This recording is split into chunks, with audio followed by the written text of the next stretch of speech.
Welcome to Will It Juice. Today on our first episode ever, we will be juicing the fall. We'll be juicing some awesome mushrooms here. We got some garlic, got some bologna just for kicks and giggles, also some gummy worms and reminiscent of my junior high days, some beets in honor of Dwight K. Schrute, and this. Honestly, I don't know what it is. I don't think it's dragon fruit. We'll call it spike melon. Let's see what happens. All right, let's start with these mushrooms. Let's give it a go. Frodo Baggins and Samwise Gamgee would be so happy right now.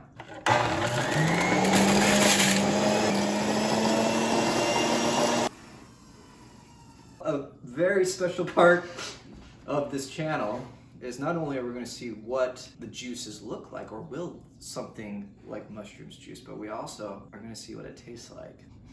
Doesn't smell too funky, and I should have signed a waiver before I did this. Here we go. Okay, this is for science. Oh my gosh. Hey, the words I would use are Hobbit Garden. Yeah, that's what I would use. That's what it kind of tastes like. A Hobbit Garden, really. Brought to you by our good friends over at Buddig.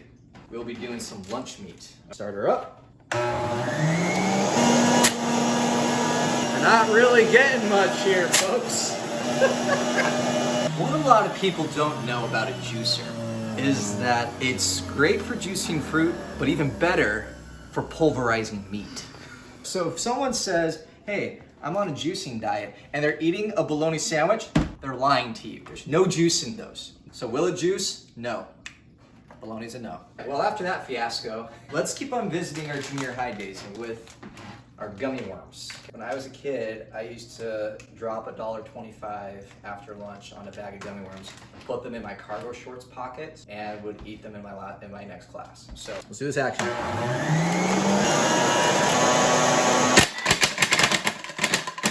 So that's a no. It will not juice. That was unexpected. Blender's fine. Blender's cool.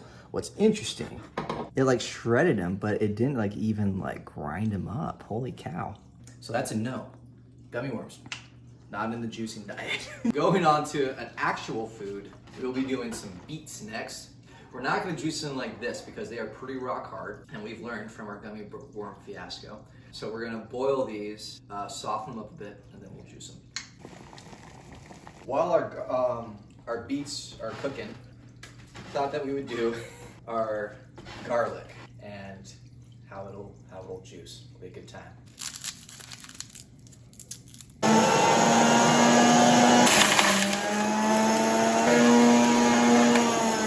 That's about all that we got. Well, this is like the weirdest version of Fear Factor that I've ever been a part of. Okay, it's like already burning my mouth. It's not even in my mouth yet. Oh wow. Folks, that burns. Woo! That's got a kick. Holy cow. When we're trying to get information out of like terrorists or anything, all we need to do is get all the garlic in the world and juice it and then just stick it in an IV. That'll get us our nation's secrets that we need, all right? So, during the break, we did a little bit of research and found out that this is called horned melon. One thing I'm excited to do is to cut this up because I have no idea how I'm gonna grip this thing. We'll go this way because that's the way our ancestors did it. So, look like something off of Star Wars. It kind of smells like a kiwi. Oh, it's like gooey. That is interesting. I don't know what it is. What I'm gonna do, I'm gonna take a spoon and scoop everything out and put it in. Not a ton of juice for one of these melons. It smells melony. So here it goes. I have like zero expectations. Interesting. It kind of tastes like a watered down white grape juice. Not a whole lot of flavor, but definitely a little more like on the sweet side. That's horned melon juice for you folks. Got our beets done and cooked. All we did was threw them in a pot of boiling water for about like 15, 20 minutes. Soften them up a bit so they don't do what the gummy worms did to my shredder. So Dwight Schrute, this is for you.